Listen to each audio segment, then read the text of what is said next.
சிவகங்கை அருகே நடைபெற்ற மீன்பிடி திருவிழாவில் ஆயிரக்கணக்கானோர் பங்கேற்று உற்சாகமாக மீன்களை பிடித்து மகிழ்ந்தனர். சிவகங்கை மாவட்டம் திருப்பத்தூர் அருகே துவார் கிராமத்தில் வள்ளி கண்மாய் அமைந்துள்ளது. அந்த ஊரில் மழை வேண்டியும் விவசாயம் செழிக்க வேண்டியும் மீன்பிடி திருவிழா நடைபெற்றது. இதில் துவார், நெற்குப்பை, செவ்வூர் உள்ளிட்ட சுற்று வட்டாரங்களில் உள்ள பல்வேறு கிராமங்களிலிருந்து ஆயிரக்கணக்கானோர் கலந்து கொண்டனர். கோவில் வழிபாட்டிற்கு பின் ஊர் பெரியவர்கள் மீன்பிடி திருவிழாவை தொடங்கி வைத்தனர். பாரம்பரிய முறைப்படி வலை, பரி, கச்சா, தூரி ஆகிய மீன்பிடி உபகரணங்களை கொண்டு அவர்கள் மீன்பிடித்தனர். பல வகை நாட்டு மீன்கள் கிடைத்ததால் அவர்கள் உற்சாகமடைந்தனர்.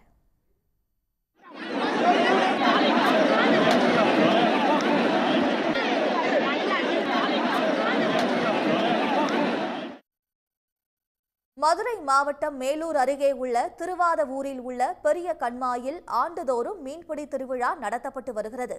அந்த வகையில் நடப்பாண்டு நடைபெற்ற திருவிழாவில் திருவாதவூர், உலக பிச்சன்பட்டி, அரசன்பட்டி, கொட்டக்குடி, தெற்கு தெரு, இடையப்பட்டி, சருகுவளையப்பட்டி, சேக்கிப்பட்டி, அழகர் கோவில் என சுற்றுவட்டார பகுதிகளிலிருந்து பலர் வந்திருந்தனர். மேலும் மதுரை, சிவகங்கை, புதுக்கோட்டை உள்ளிட்ட வெளி மாவட்டங்களிலிருந்தும் ஆயிரக்கணக்கானோர் இதில் உற்சாகமாக பங்கேற்றனர்.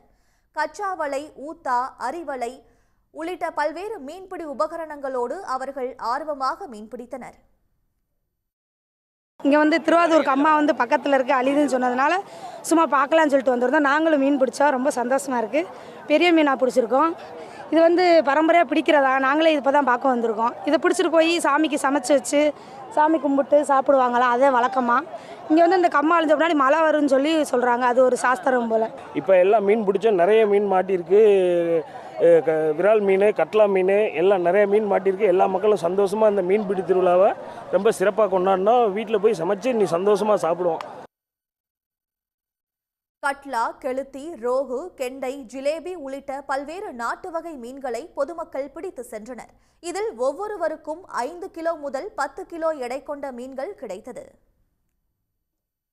உடனுக்குடன் செய்திகளை தெரிந்து கொள்ள சன் நியூஸ் பெல் ஐகானை கிளிக் பண்ணுங்க.